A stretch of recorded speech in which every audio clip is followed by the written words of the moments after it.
My name's Joel Cohen, I'm the chair of this, and I'm delighted to start off Turkey and the hopes for democracy. And I'm going to start this by, before I introduce my panel, reading you a little poem, and if there are any young people in the audience, these words aren't to be repeated at home.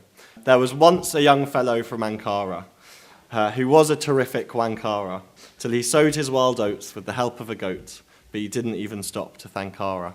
That poem won the Spectator Insult President Erdogan prize, and the entry was written by none other than our current Foreign Minister, Boris Johnson. In Boris Johnson's visit to Turkey, he struck a much more conciliatory tone, touting trade and Britain's support, continued support for Turkey's membership bid for the EU. And I think that contradiction itself represents something of the kind of unease that Western politicians certainly have, and spectators may share, with the current state of Turkish politics.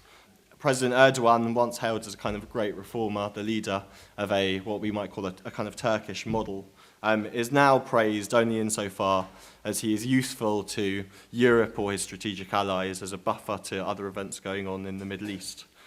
But that praise always comes these days, I think, with a warning that Turkey has to abide by international standards. And there is a real question that I'd like to discuss with our panel today over what we mean by democracy in the international sphere, what we mean by democracy in Turkey specifically. And even during the full-blown coup, it was quite astounding to see a population really standing up for its country, standing up for its democracy, and also for that democracy to be so unsupported sometimes by the international community. So to help us unpick some of these things, I'm going to introduce our panel in the order that they're going to speak. First up, we'll hear from Firdevs Robinson. She's a freelance journalist and blogger and a champion generally of journalists' rights.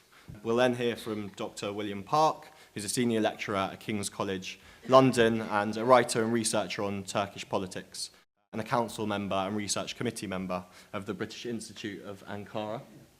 We'll then hear from George Dyson, who's head of research at the Centre for Turkish Studies and had previously worked at the Istanbul Policy Centre, where he researched Kurdish paramilitaries and lived in Istanbul for a long time, and we're very pleased to have him on our panel today. We'll finish up from Dr Mina Toksoz, who is an emerging markets economist and a writer on Turkey, Russia, and the MENA region. So you're each going to have kind of 5 minutes to speak. I'm going to start waving these little red cards when you should be thinking about winding up. So Firdevs, would you like to start us off? Last June, a few days after the referendum here in Britain, I was invited to make a speech for Research Turkey. And the question was, should Europeans be afraid of Turkey? Because it was so much part of the referendum campaign. And I said at the time, no, not yet. But if the oppression of the opposition and rather inhumane treatment of the people in the southeast continued and polarization became even worse, then perhaps Turkey could also turn into a Middle Eastern cauldron about to boil over. And I had quite a critical response from my audience. They said, surely Turkey is not about to implode. And less than a month later, on the 15th of July, we watched on our screens here in London and elsewhere how Turkey's parliament was bombed. There were incredible amount of violence, and I was saying to myself, maybe this is worse than my worst nightmares. We, of course, ended up with 270 people dead. 179 of those were civilians, and more than 2,000 people injured on that night. The extent of highly organized infiltration of Turkey's military, judiciary, key institutions, and the violence that I've just mentioned really was beyond everybody's imagination. And understandably, there was an emergency, really to be precise, gave the government and to the president rule by decree. Since then, we had more than 50,000 people detained, 25,000 people arrested, more than 4,000 academics removed from their jobs, 100 or more than 100 journalists jailed, about 100,000 government workers, that includes judiciary, police, teachers, dismissed, and hundreds of businesses seized by the state. The government put the blame squarely on the movement of Fethullah Gülen, a cleric who is in self-imposed exile in the United States. And in addition to people who were actually caught in the act and people who are clearly linked with Fethullah Gülen movement, there were thousands of people, sympathizers, people who sent their children to his schools, people who banked with his bank, seen as suspects, in some cases either dismissed or arrested. With unlimited powers, authorities are sweeping very wide, pretty much anyone and everyone who really doesn't toe the line. These very heavy-handed, very arbitrary measures quite rightly brought very strong criticism to Turkey, and Turkey's already tarnished image became worse in the past few months.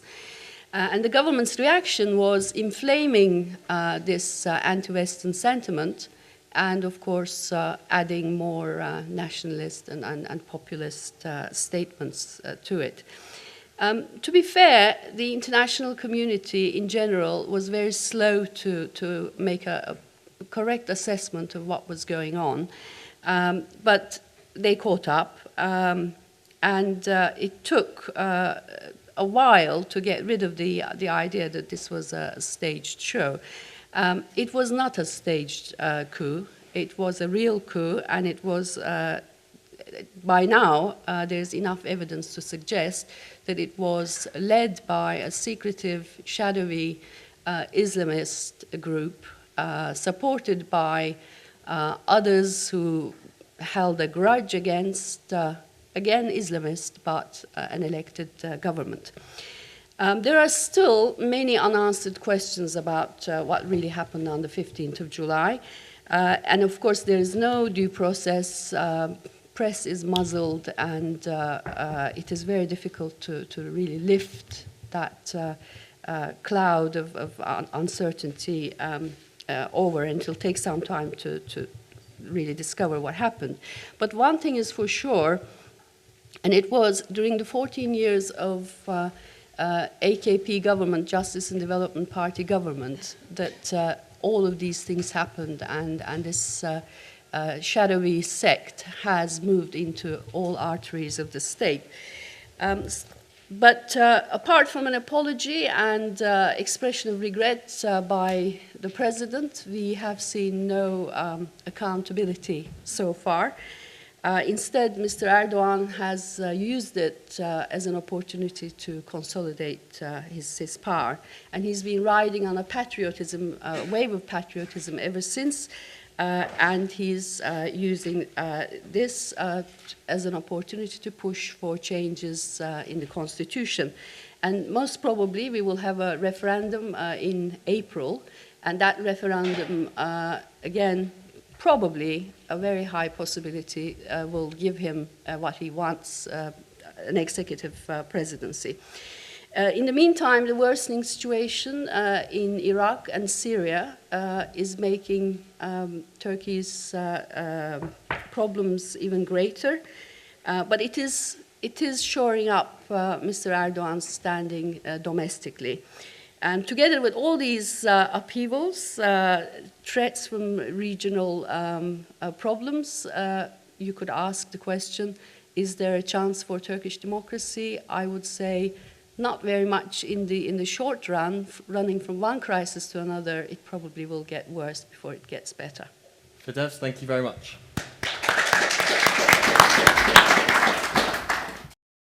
Bill, if we could hear from you next, please. Okay, thanks very much. I'm glad that Firdevs finished where she finished, because it's a point that I could start from. One of the problems in looking at Turkey at the moment is that every day something happens that is dramatic or could have dramatic implications.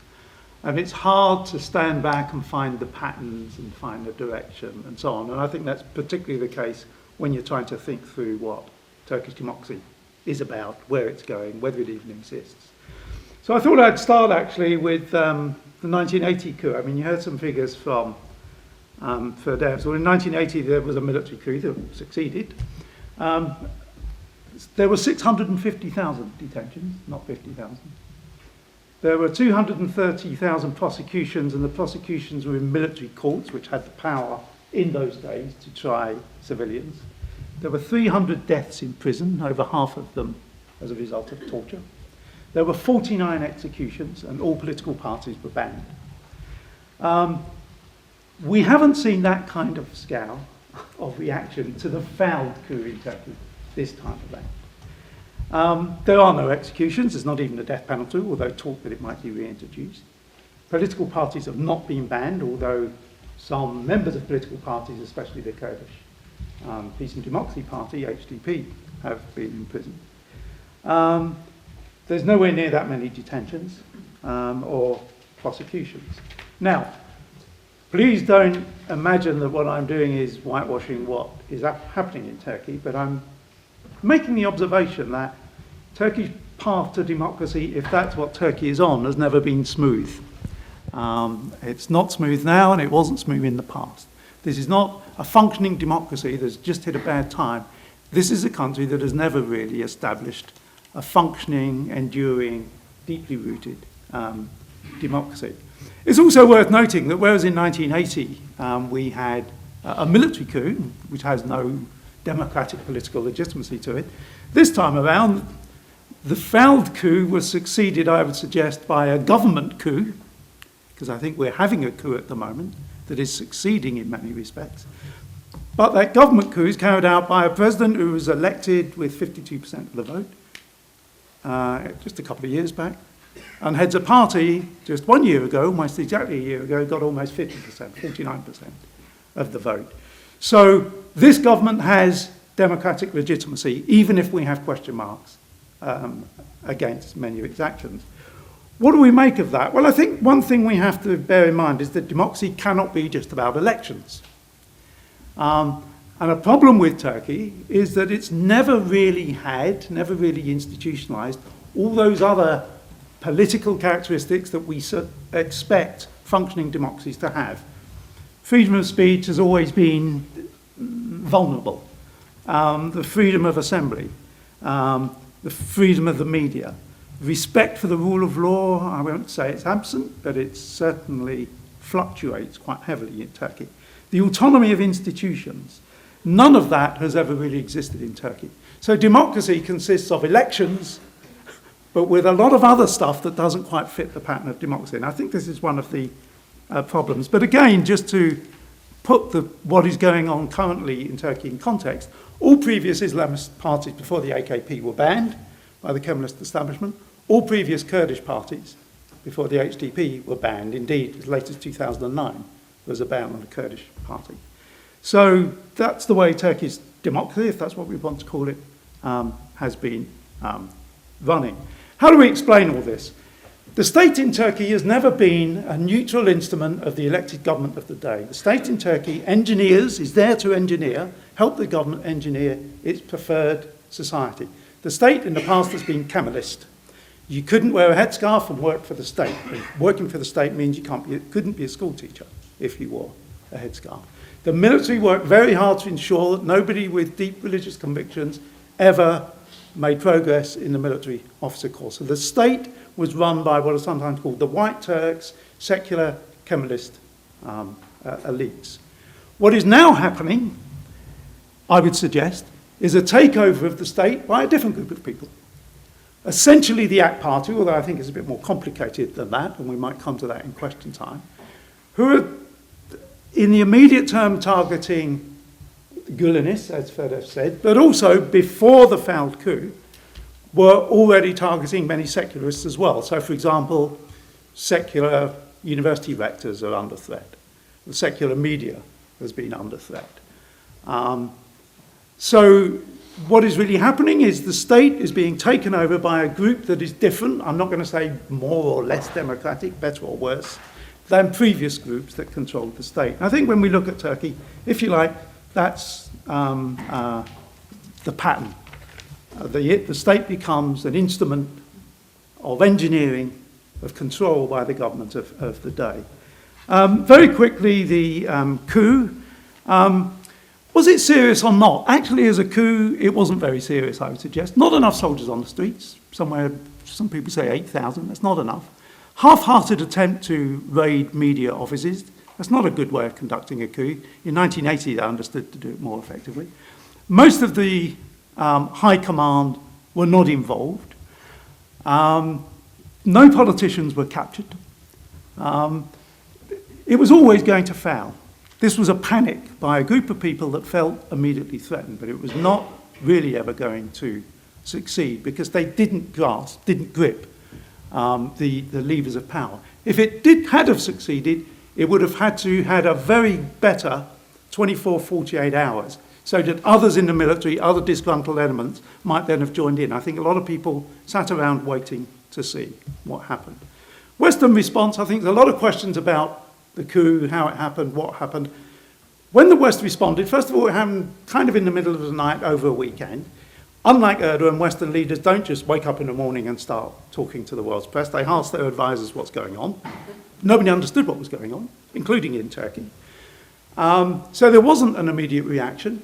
Also, I think the West is quite exhausted with Turkey. It doesn't know what to make of things.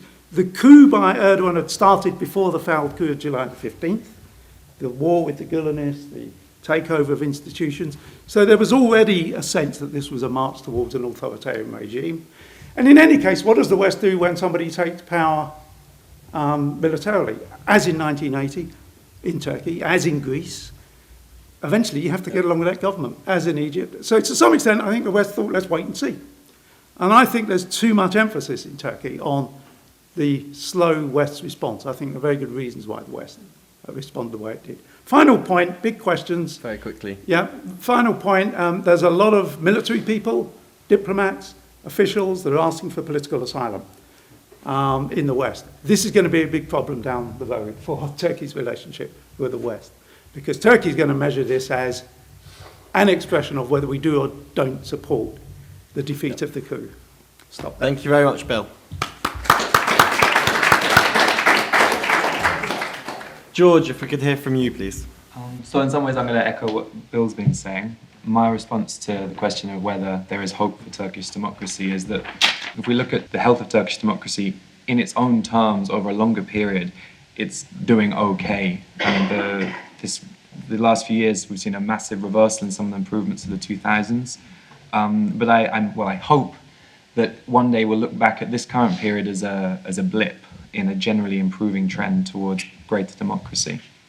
I think one of the big underlying problems of the last few years is a recurring problem in Turkish politics, which is there is a certain tribalistic tendency among Turkish political actors. So people, when threatened, view Turkish politics as a zero-sum game. They need to grab control, otherwise they'll be eradicated.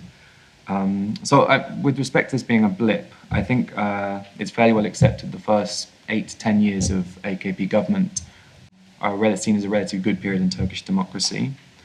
And we have seen some reversals in the last year, but I don't think Turkey will necessarily abandon electoral democracy. Obviously, there are big problems around the rule of law, due process, freedom of speech, and this sort of thing.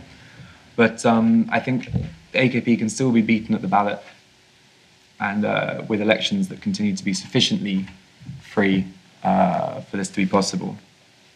This tribalism, this recurring zero-sum approach to politics in Turkey, I think it's finding new expression in the actions of Erdogan, taking this sort of authoritarian, majoritarian approach in his rhetoric towards his position in the country. And again, this tribalism, I think, is informed by a fear that if you don't control the state entirely, you'll lose power and you'll be eradicated. We looked at Erdogan before he was prime minister. He spent some time in prison for his political views, and in a way, he was in prison because he was seen to represent a particular tribe, a certain part of society that are different that the establishment at the time was scared of. And this process, I think, has just come full circle now. But I think there is hope that this problem can be overcome in Turkey. The early years of the AKP government, we saw under Erdogan, the AKP making efforts to at least appear to be trying to overcome this approach. Many people thought when the AKP first came into power, there was this big fear that they would just impose this kind of Islamist vision on society straight away. And they sort of held back on that, at least for a few years. Arguably, they've started to do that a bit more, quite a lot more the last years. But there was a desire, I think, within the AKP not to go full on this sort of majoritarian approach. Even if this was for pragmatic reasons, the fact that there is a pragmatic gain from doing so, I think, gives us hope for the future of Turkey and Turkey's democracy's ability to overcome this problem with tribalism. And the obvious counter-argument to what I'm saying is that this was a big plan of the AKP all along, that they pretended to play at democracy to get into a position where they could then impose their vision. But I don't think this is a problem that's specific to the AKP. I think, as Bill mentioned, the Kemalist establishment before the AKP did a similar thing. We've seen coups, massive violence, street violence in Turkey over decades before the AKP was around. And I think that the problem might be, and this is something also Bill sort of suggested, there's a structural one where parties feel they need to capture state apparatus, including the judiciary. Otherwise, that they'll lose everything, and this creates a sort of vicious circle of the vindictive judiciary that new governments then inherit and feel they have to cleanse, and this kind of creates this very problematic cycle. I think Turkish democracy would benefit massively from changes that would change the perception that if you lose the election, you lose everything. If Turkey can move on from this, the sense that losing an election isn't the end of the world, I think you could see more easy transitions of power and less of this grabbing hold of state institutions. My fear, however, is against this hope that these last years and the problems these last years will have more deeply ingrained this tribalism, making the issue more intractable. Thank you very much, George. And finally, Mina. All right, I'm going to take a bit of a political economy approach to this whole democracy question. And first, just look at where Turkish economy is heading. And then, what this implies for political developments. I know it sounds terribly economic determinist, but just as a different angle. Now, Turkey's grown very rapidly in the 2000s, and this has underpinned the elections victories of the AK Party. But now it's stuck at middle income, what is called a middle income level of about $10,000 per capita. And of course, the global conditions are more difficult. The region where there's a lot of trade is in deep crisis, and growth, especially after the coup attempt, has been slowing. I do think that the economy is strong enough to restore medium-term growth. It has a big domestic market, low oil prices help, and so on. But the question is, can Turkey move on from that middle-income level to a higher technology, higher productivity, and higher income state? And yes, it could.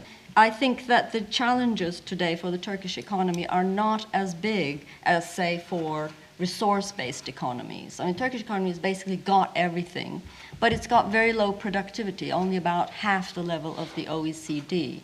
So the question is to raise that productivity. And that low productivity reflects a segmentation of the economy. So you've got some very competitive, globally integrated, big manufacturing industries and finance. And then you've got this kind of very huge informal economy and small and medium-sized enterprises that don't seem to be able to grow, unlike, say, in Germany, where the small, medium-sized enterprises are very dynamic and lead the economy. These are the sort of problems, economic problems, that stand in front of further development. These two sort of segments also have political and cultural divides, create political and cultural divides, where the informal economy, small and medium-sized enterprises are quite culturally conservative. That's the mass voting base of the AK Party. And so in the beginning years of the AK Party, they made a big thing about bringing the informal economy into the formal and so on. And that's now been dropped, basically. In fact, the informal economy has grown over the past decade or so through, well, there was sort of increased smuggling networks because of sanctions on Iran. All the sort of instability around Turkey just feeds this kind of murky economy. And also the 3 million refugees has fed the informal economy hugely. So, you've got this big low productivity economy that creates certain conditions. Now, that creates this murkiness in the economy. And it has to be said, under AK Party, they've been backsliding on transparency, accountability, state functions haven't been properly monitored, and they become, the rent patronage and rent seeking has increased, and they've kind of encouraged that to develop their own kind of social base and have their own business grow. They've created new channels for patronage, such as sale of public lands around big investment projects and licensing and permit granting. And this created sort of uneven playing field for business. So a lot of people complain, there's no point trying to do anything in Turkey because if you're not their people, you never get a project or something. So investment has been weakening, private sector investment has been weakening. And so the government keeps stepping in to try to offset this with greater investment incentives and greater guarantees to borrowing to create these big projects, the third bridge over the Bosphorus, the third airport, and nuclear plants, and so on. So, what we're kind of seeing is they've got now a Southeast Anatolia development plan, which is where practically, they're practically giving money to people to go build a factory there. So they're just throwing money at trying to offset the problems that they're sort of stuck in. And to some extent, this greater state intervention and the murkiness in the economy is kind of the default position for late developer capitalism. Yeah, it's been the default position for Turkey, and so countries opt for this kind of very state-led, what you could call developmental authoritarianism. And it has the sort of political implications in terms of more centralization of power as well. And this is where the sort of executive presidency kind of comes in. Because certain institutions don't work, so they try to centralize power to try to offset that.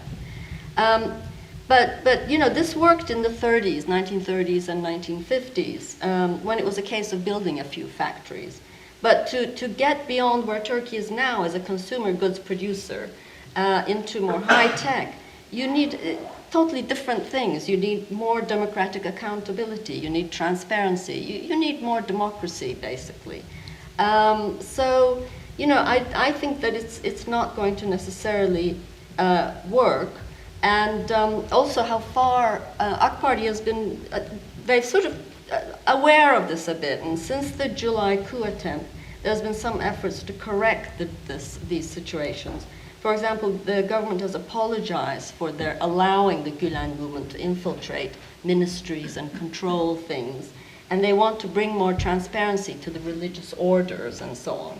So I don't know how far the AK Party will go, and I would wager, I'm just going to end on this, that an imperfect democracy described by my colleagues is likely to persist for some time.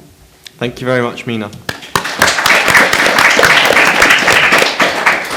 So I've got a lot of questions, but I'd like to see if we can start out with some questions from our audience. Obviously, like many members of our panel have, contrary to popular reporting, claimed that Turkish democracy is in fact quite resilient. I wonder if we'd like to kind of start to try and kind of pick apart some of these issues. It's interesting because it's always struck me with Erdogan that you can understand why people would think a coup would work so easily because he's so frail. Actually, if it hadn't been for probably the fall in the oil prices where he was to stabilise the economy, he'd probably have been gone. And it feels almost as if the only thing that keeps him in power is people's attempts to unseat him. That ability to build a kind of resilience from that.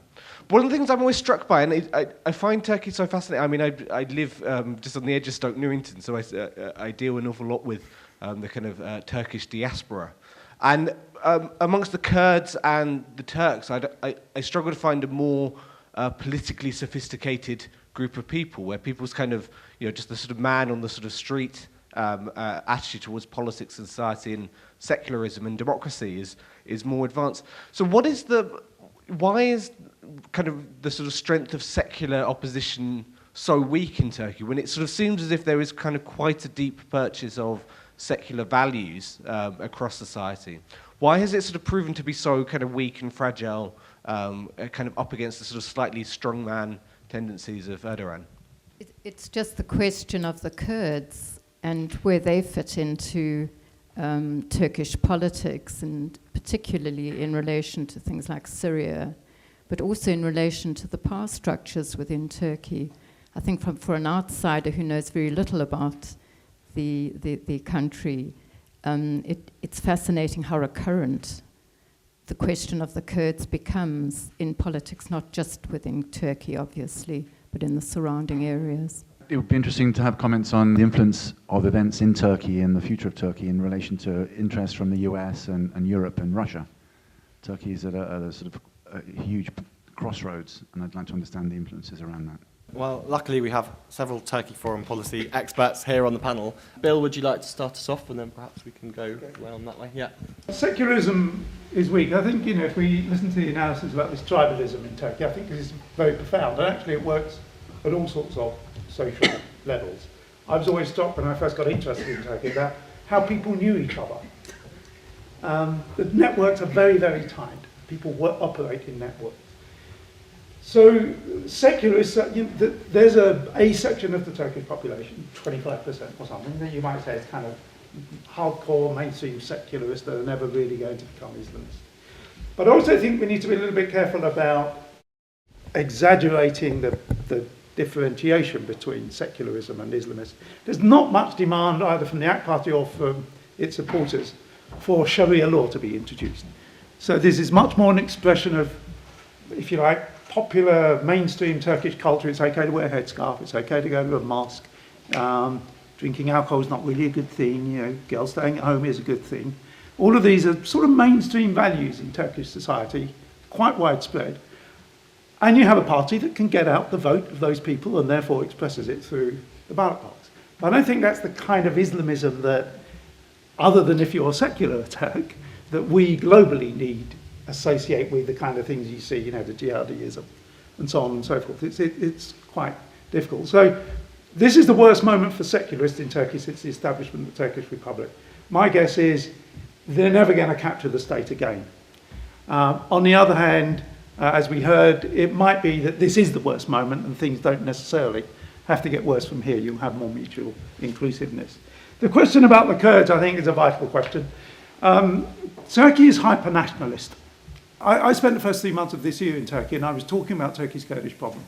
And one by one, institutions, universities, think tanks asked me to either talk about something else, or would I accept that there could be a different title to the talk, or could it be invitation only? They were scared of somebody coming along and saying, you have a Kurdish problem. And in one of these talks, I actually said the Kurds are a different nation, like the Scots are a different nation. It's not a problem for me to say that.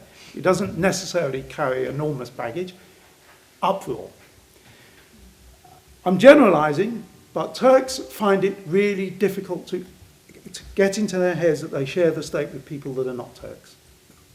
They find it really difficult to get that into their head. So these people can assimilate, they can come like us or whatever, but that there's a different group and they need to be addressed as a different group is something that Turks find difficult. Thank you. Not US. Firdevs, we'll get to it in a sec. Yeah. Right.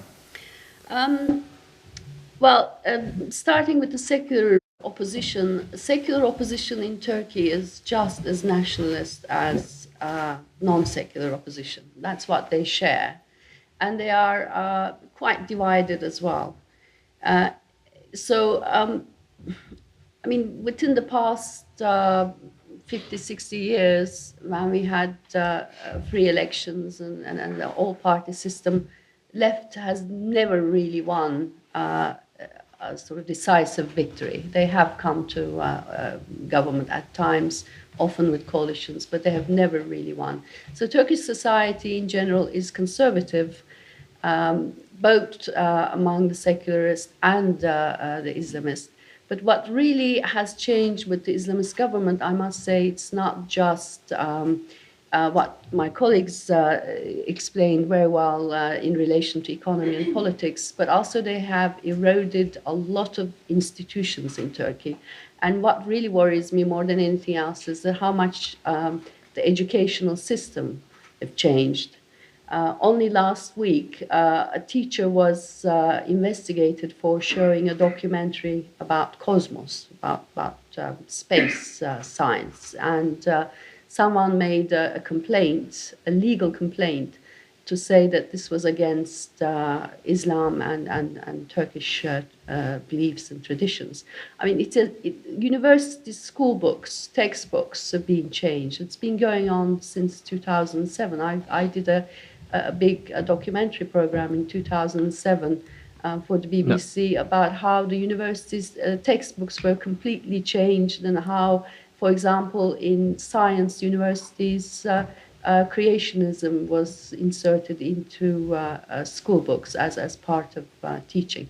So these sort of more fundamental changes, which are not really noticed so widely, make me very worried, and it makes the kind of economy and the leap that Turkish economy needs to make much more difficult. And of course, also women are pushed downwards and aside all the time. And quickly on the Kurds, if you could.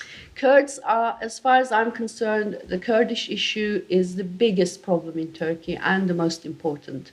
And unless Turkey comes to terms with its Kurdish population and starts taking seriously the need to treat Kurds as a distinct national identity with their own language and culture and their demands for democracy, I don't think Turkey will really move anywhere on any of the other issues, including all the regional issues. Of course, they are very much related to that. But on the other hand, I also have to say that the suicide bombing and other violent actions that PKK is resorting to is making the situation so much more difficult. So there is not a political way of dealing with the issue, and the Turkish nationalism is very bad and obviously in charge, but also Kurdish nationalism is just as bad when it comes to sorting the Kurdish issue.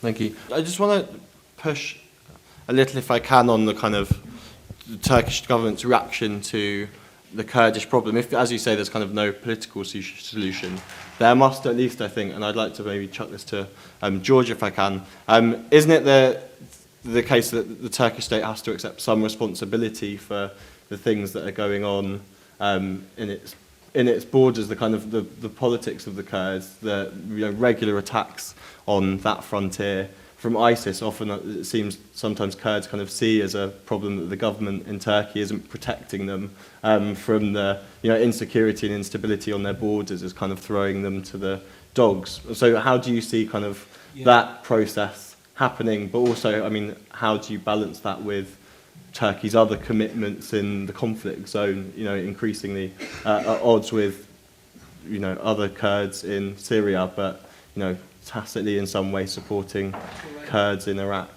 Support for the PKK may well have increased over the last year, particularly because of this sort of perception that the Turkish government does not, this idea that's put around that the Turkish government doesn't care about Kurds and actively tries to work against their interests within Turkey and outside of Turkey. I mean, there's a difference between the Kurds and Kurdish movements and Kurdish independence movements as well. I mean, you have also Kurds who are ardent supporters of the AKP, and maybe 35% of Turkish Kurds. Maybe maybe a slight exaggeration, but Can you explain briefly kind of why you think that is? What's the trend going on there? I mean, it's the Turkish part of the Kurdish part of Turkey, sorry, is quite a conservative part of the country, traditionally, and a lot of AKP values appeal there. Sort of development and conservative social values appeal to large parts of the rural Kurdish Turkish parts of Turkey. I think regionally, a lot of what Turkey does is motivated by its energy insecurity and its concerns about growing Kurdish influence. So much of what it does is influenced by these two things. In Syria and Iraq, it's probably the number one or the number two driving factor behind everything they do. Thank you. Mina. I mean, I think secularism isn't that weak, actually. I think that polls show that Turks understand you need secularism, and that bringing religion into politics is a disaster. And I think the Gülen debacle is kind of illustrated it for everyone to see. It's more, why is the opposition so weak? And I think it's got to do on an electoral basis. It's got to do with the fact that Erdogan seems to speak for the neglected masses, as it were. I mean, it's a bit like the Brexit vote. No one spoke for them, so they did the vote. So it's not so much that they're against secularism or whatever, but he kind of voices their thinking, and so also liberalism has been kind of crushed right from the start, as it were, in Turkey. It never really managed to establish any kind of base.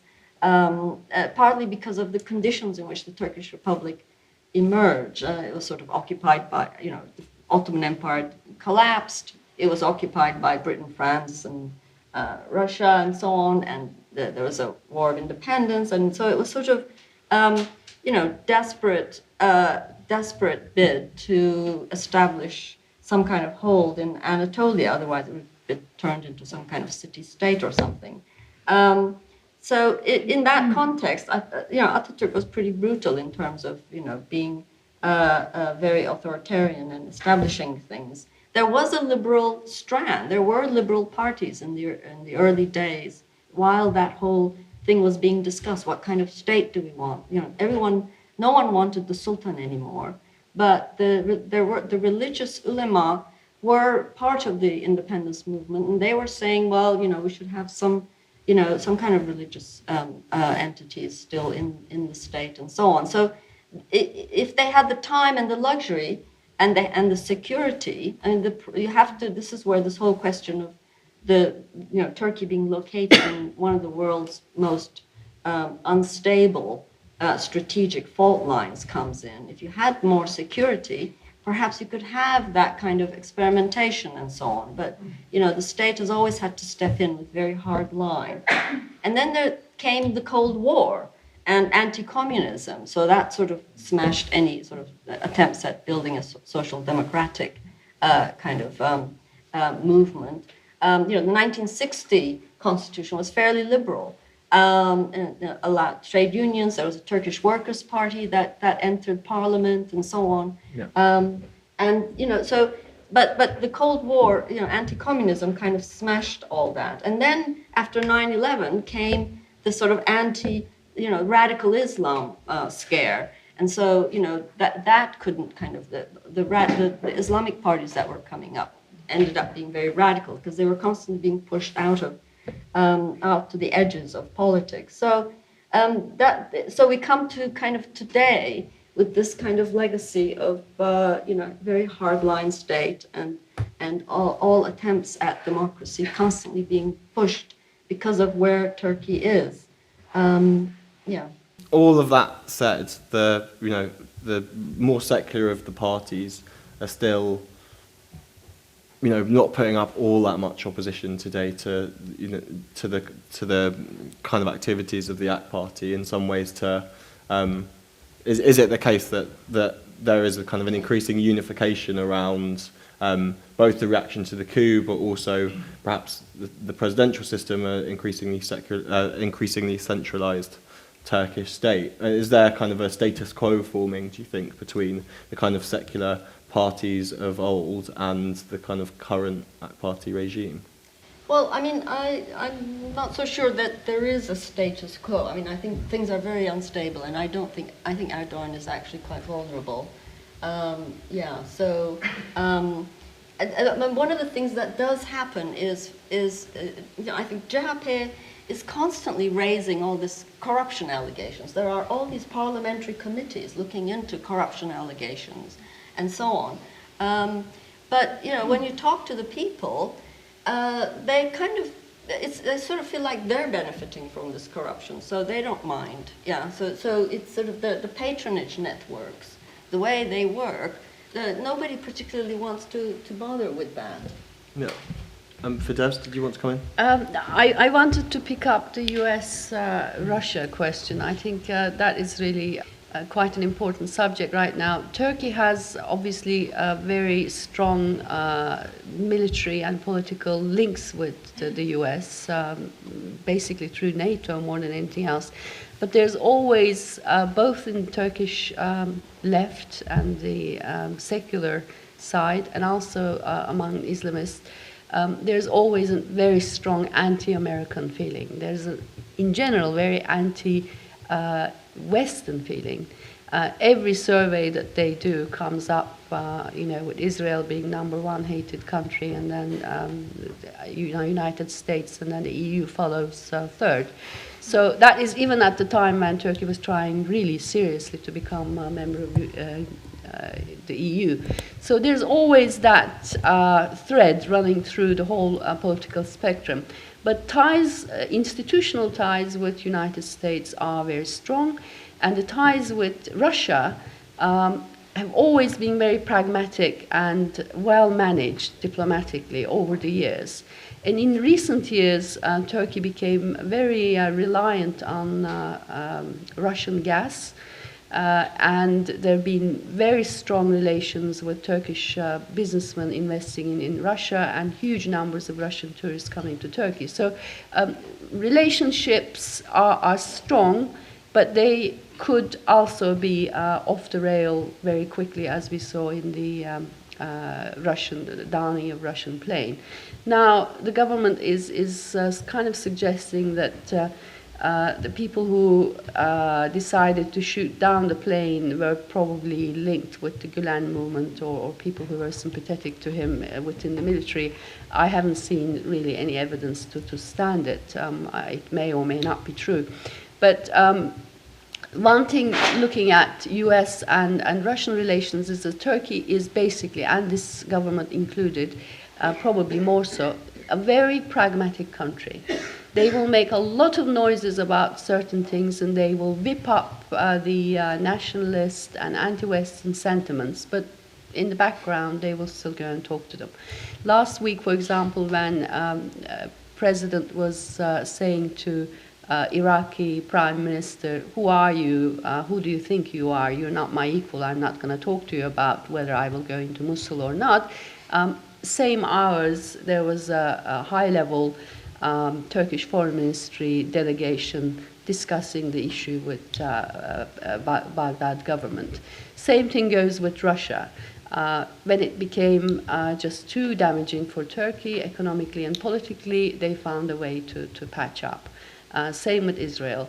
And same thing goes with the United States. But one thing I have to just, as a last sentence, to add about United States, the anti-Erdogan feeling in United States is incredibly, incredibly strong.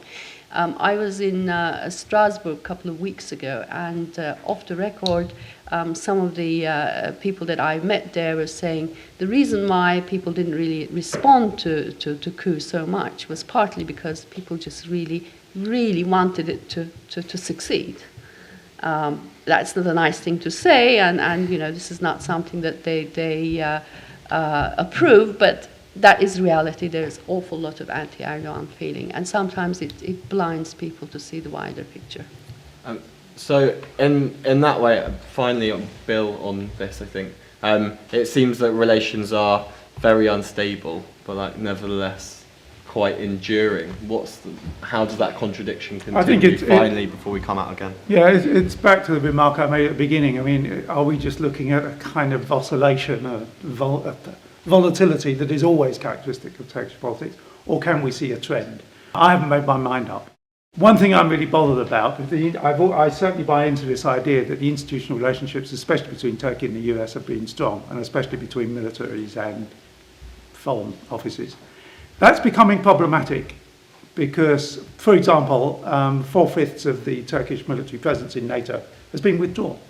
There's no Turks sitting around the table. There's only one military attaché left who's allowed to enter the embassy in the UK. We can expect some asylum bids from these people. And I know the Americans, I was in Washington a couple of weeks back, they said, we've got nobody to talk to. So there is a real problem about if the institutions are eroded or corroded to the extent that they seem to be being corroded at the moment. If that goes on, it's going to be very, very difficult for other countries to maintain stable institutional relationships when Turkish institutions like the military and like the Foreign Office, like the Ministry of Foreign Affairs, are so unstable. Also, I just feel that the anti-Americanism, which is always there in Turkey, but I feel that with the AK Party, it is rooted in something deeper, more regional, that won't necessarily so easily be pragmatic in the future in the way that anti-Western secular governments in the past have been pragmatic towards the West. I think there is an ideological dissatisfaction, dislike of the West that isn't dispelling, and I think it is affecting the way Western countries, US and Europe, looked at Turkey. I think it's a problem. The distrust is a mutual relationship, I think. So out to our audience again. I want to follow on from that idea of pragmatism and the shifting relationship, because given everything that's happened and the changing relationship and Turkish pragmatism in the past, what is the best thing that the West can do to strengthen and stabilize Turkey, particularly given the regional instability that Turkey is facing at the moment and is taking a lot of burden on? Has the West been too hectoring in the past? Are there other ways of dealing with Turkey? And how do we deal with that shifting relationship with Russia as well? And the other thing that I wanted to pick up on was a very brief comment about the role of women that was made in Turkey. To what extent are women, because a lot of work's been done recently on women, peace and security and the role of women in stabilizing countries, to what extent are women sort of withdrawing from the public sphere in Turkey at the moment? Yeah, it's following up from that actually, because it really is sort of about Europe, which is, I mean, obviously it's become now, understood as, the great kind of lie of one of the kind of vote leave campaigns of Turkey about to join the EU. But obviously we know that, in reality, it was never going to straightforwardly join the EU. But in policy terms, that's been a complex question about the involvement of Turkey within the EU. And obviously, in terms of the kind of elements of it being a kind of arch pragmatist, as a kind of sclerotic, dying economy, there is a great appeal for it to continue to be have close ties to Europe. But at the same time, there seems as if there's a kind of political turn away from that, which is sort of symbolized by the response of the coup. So where does, in terms of the attitude towards Europe itself, not just sort of West in the kind of generalized terms, but actually Europe and the EU, do you have any kind of concept of what the understanding is? Is Turkey still willing to be a reluctant joiner of Europe, or is it actually now more willing to draw itself apart?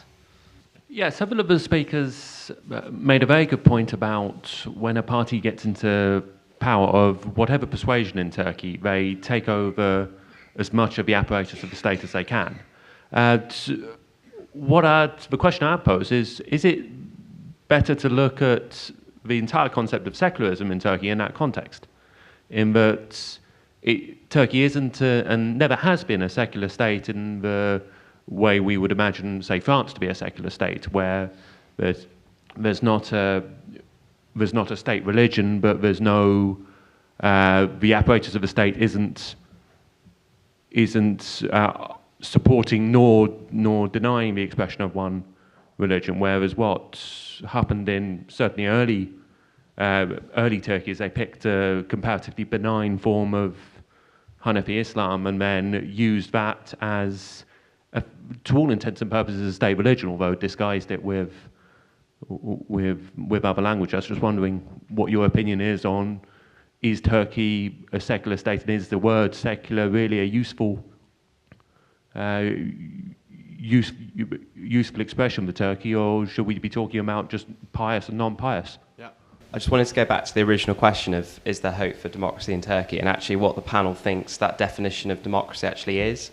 So we're looking at it through a Western lens of kind of a functioning media and social media, the role of women that was brought up here, or actually we're talking about purely functioning elections, even though maybe underneath that the kind of powers that sit behind that and the response to the coup actually maybe, you know, you're controlling the underlying levers of power, but as long as we have elections, that's a democracy, or actually are there other factors that need to be in place? So I guess my question is how would you define Turkish democracy? Like, what would you say, yes, that is Turkey functioning as a democracy? Because we need to almost have a different lens from our kind of traditional Western perspective of what a democracy looks like.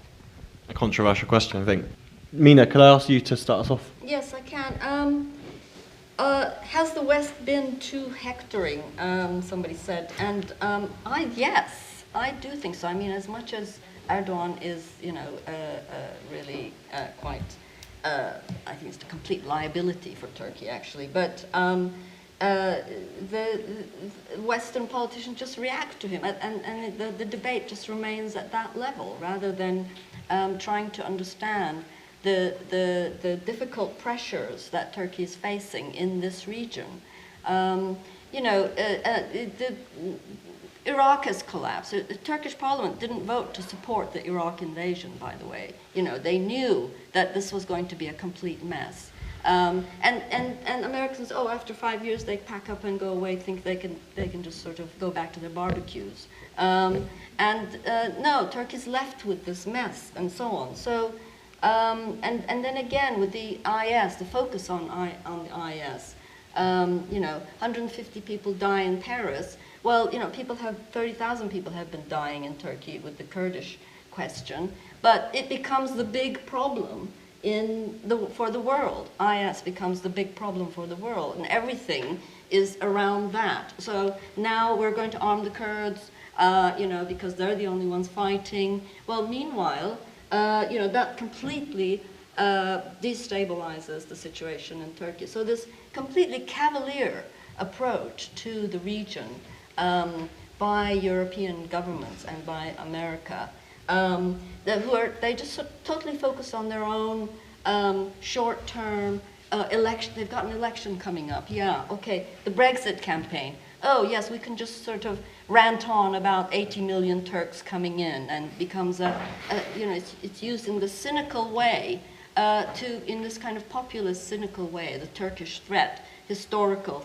Turkish threat from, you know, back in 1500 when Turkey conquered Istanbul and so on. So all these ancient things are dredged up for their own political gain. So, you know, it's totally unconstructive, the way that Europe has been approaching, and this is not, to this audience, I'm sure this is nothing new, but it really doesn't help. The other question was about, do we have too much of a Western lens to Turkish democracy? And yes, I mean, it kind of slightly follows on from that. So if something, you know, I think liberals in Europe and America, when they look at Turkey, judge it on the basis of how much it approximates to what has come about in Europe. But, you know, that took thousands of years to come about in very unique conditions. I mean, the British liberal democracy could come about because it was the first industrializing nation in the world. It had colonies while it was doing that, so that the domestic conflicts could be offset into the colonies, and so they could build these, you know, hone these institutions over many thousands of years. Now somehow, you know, all these emerging markets, Turkey and sort of other, they now have to all of a sudden, you know, within, you know, just have an election and have these institutions. Well, it doesn't happen that way. It takes ages. I happen to think that this AK Party phase, and I think they're going to be around for a while longer, is an interesting phase, because what it's doing is it's bringing out into the open religion that was suppressed by Ataturk and the Kemalists. It's bringing that out into the open so that a proper, socially acceptable, it can have a socially acceptable place, and within Turkish democracy, some kind of democracy which will find a place for Islam. And I'm quite optimistic about that, because Turkish Islam is quite a heterodox kind of Islam coming from Central Asia. It's not, doesn't have the orthodoxy that is a bit of a problem with the Wahhabi Saudi versions of Islam. So it's a very adaptable kind of Islam. So I think that something will come, but it won't look like the British or the US model of democracy. Mina, can I push you a bit on what you think the dynamics of that kind of politics are going to be if, facing in as was said, I think by George at the start, a series of problems that have been totally entrenched. There is no longer hope for peace negotiations with the Kurds. Turkey are involved in more and more directly in more wars that span its borders with its neighbours than ever before. The AK Party are in some ways politically isolated.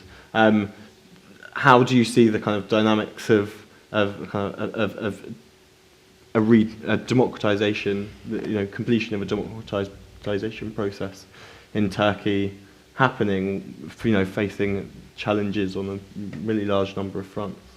Well, I mean, it's not going to be a straightforward process, definitely.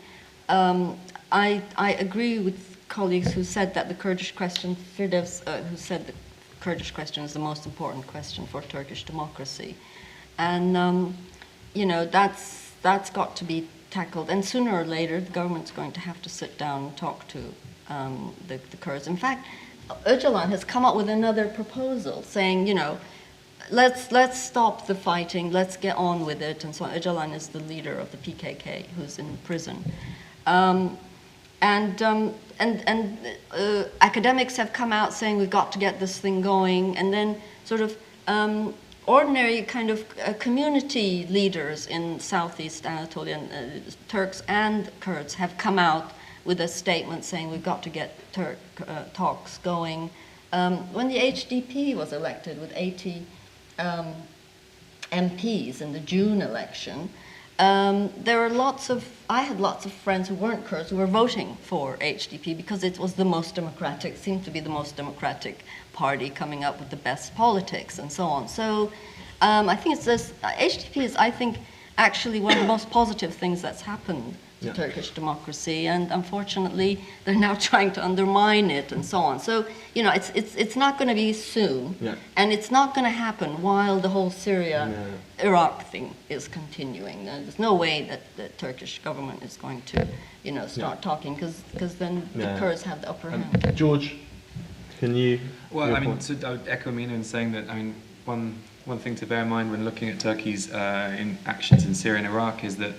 For Turkey, the Kurdish issue is an existential security threat. It actually threatens Turkey's sovereignty, which cannot be said, I think, for any other NATO country involved in Syria and Iraq. No other NATO country is there in a kind of life or death struggle in the way that Turkey kind of feels itself as. There's occasionally talks of the Turkish regime trying to change or end long-standing commitments it's had. There's a lot of flirting with anti-Americanism. There's also a lot of flirting with should we leave NATO type questions. How useful are these kind of entanglements to us? How do you think that's kind of rhetoric? Or I'm inclined to think that this is Turkey. Say it makes gestures around a sort of pivot towards Russia. This is just a kind of a threat it can dangle in front of NATO and the EU to kind of try and get some leverage. But in the long term, I think both the West needs Turkey and Turkey needs the West, and they're still, despite how much Turkey is pushing this balance in its kind of unilateral approach in Syria and Iraq, they're still quite closely intertwined. Bill? Yes, the West is a complicated beast, and if you ask what is the West attitude to Turkey, there isn't one attitude. Actually, states tend to be quite muted in their criticism of Turkey, and you see this with Boris Johnson's recent visit, the trade minister's recent visit. Actually, the current British ambassador says nothing about Turkey's treatment of the Kurds, for example. But Europe is also, certainly in the context of the EU, a kind of civilizational project with values. And the problem with Turkey is that one wants to join, but two doesn't fit those values. So this creates the basis for a lot of criticism. We don't criticize Bangladesh, Pakistan in the same way because they're not trying to join Europe. You want to join Europe, that means behaving in certain sorts of ways, and Turkey doesn't always do that. So I think the West is quite complicated. The pragmatic question generally I have a problem with. I agree very much, I think it was Mina, with the West's policies in the region. I think they've been disastrous. Actually, I also think Turkey's policies have been disastrous. They did not have to call for Assad's overthrow. They did not have to back the opposition and then try to engineer it to be the opposition they wanted rather than the opposition that actually existed in Syria. Yes, the Kurdish question is an existential question, but they're not going to deal with this by just keep bombing their own Kurds as well as the Kurds. It's an existential question that has to be addressed. It can't be militarily defeated. And not only did Turkey turn a blind eye to IS and other jihadists for a long period of time, it's still a mixed picture. Plenty of Turks and Kurds will tell you, you go to Gaziantep and there are Islamic State-controlled areas, and there are. Actually, even in Ankara, to some extent, there still are. I've seen them. Cafes and so on, and neighbourhoods where IS is quite strong. So Turkey has itself behaved in ways that I think have been very unhelpful in the region. On the secular, is Turkey a secular state? The problem here is that Turkey was a secular state under the secularists. It said it was a secular state, and it was a secular state. The problem is it wasn't a secular society. And if you're trying to be a democracy, you have a secular state with a society that is pious, you're going to create a problem at some point, and essentially that's where we are now. Firdevs, obviously, if you could kind of, specifically I think, try and pick up the kind of, do we hector too much? Like, what's the West's reaction when we see journalists being locked up, when we see a kind of, unchangeable, very complicated kind of political system and dynamic? What are we to do in these situations, do you think, as kind of observers or? I think when it comes to safety of journalists and freedom of speech issues, the more solidarity, the better. It really makes a difference. So I would encourage that. Hectoring really is only a problem if it is not, if it is not genuine and beyond pragmatism, and it is sort of kind of. Every country obviously looks after its own interests, and Turkey needs to look after its own interests better. So if it's principled, I have no objection to that. But as Mina also mentioned, it's not always a principled and kind of believable criticism that comes to Turkey, and they turn around very quickly. I just want to very quickly pick up on the women's issue. I think Turkey has really gone backwards in women's rights. Violence against women has increased in incredible numbers in recent years. And one of the biggest problems is this changes to educational system, particularly the primary school education, which is keeping girls, particularly from conservative families, away from education. I think that is going to be a huge problem for Turkey, and the kind of statements that are coming from the most senior authorities, putting women down and undermining women's rights and standing in society do not help. One very short thing on this secularism, if I may. Sure. One of the biggest problems in Turkey is that what we understand of secularism, and that's closely linked to understanding of national identity. When Turkish Republic was established, the idea of citizenship was based on anyone who was a Muslim. Therefore, the Kurds were accepted as Turks, because Turkishness in Turkish constitution describing nationality is it's citizenship as opposed to nationality. So the minorities, what Lausanne was they were accepted to be minorities and had religious rights, but anyone who was a Muslim was considered a Turk. And that's one of the biggest problems we are having with Kurds now, that Turkish society does not understand if you're not a Sunni Muslim, or if you're not a Muslim,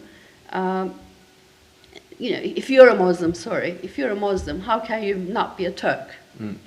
So if you could be Abkhaz, you could be Circassian, you could be Kurd or a Turk, you're a Turk.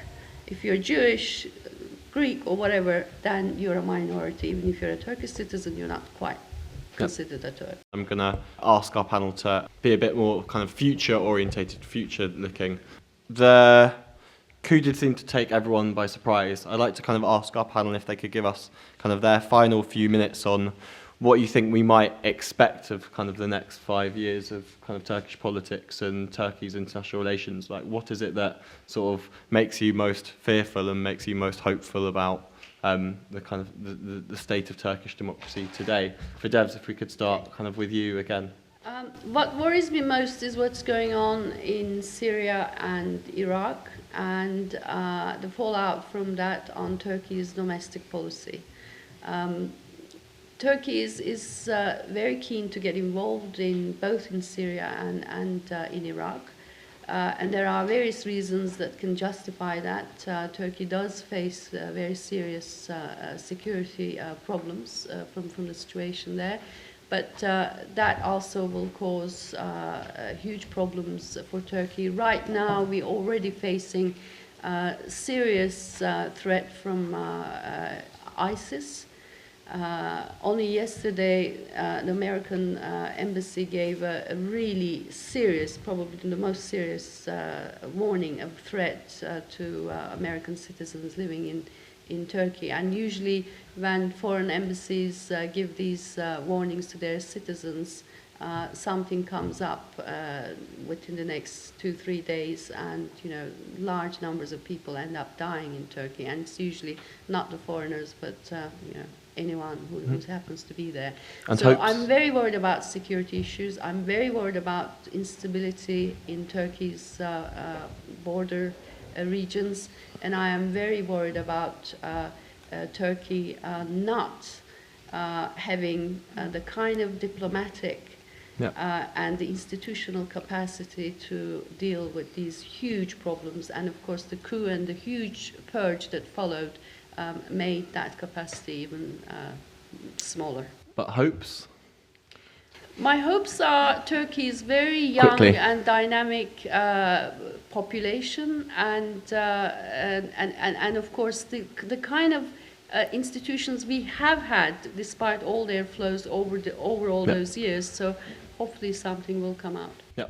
Bill, fears and hopes? Yeah, what Turkey needs is to develop a political culture that is more inclusive, more tolerant, more based on rule of law, and so on. If it can do that, then one could be hopeful. Do I see any signs that it's doing that? Frankly, no. So I'm not really very hopeful. In a kind of slightly more micro or tactical sense, what might be interesting is if you get split or breakaways in what I'll loosely call the AK Party. I mean, not only the AK Party, but the people that support it and that surround it.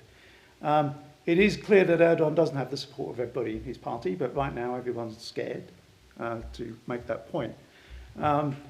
There was hope once for the former president, President Gül, that he might lead some opposition to Erdogan. There's also hope for Davutoglu, the former prime minister and foreign minister.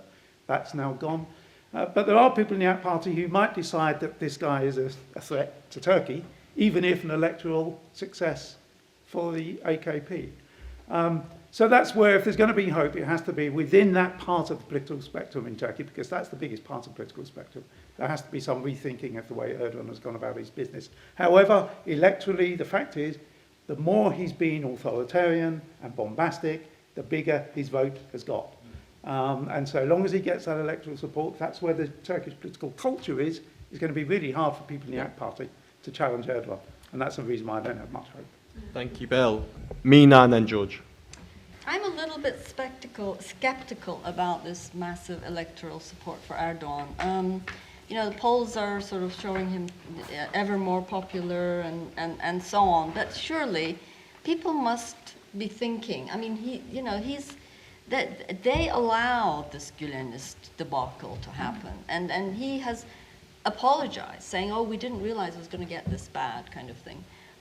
He has apologized, and there's in newspapers carry photographs of current sitting AK Party MPs who've gone to visit this man in Pennsylvania, with sort of hello, who obviously had close relations with him. So I think the AK Party is in trouble. Actually, they've got to clean themselves up in some way.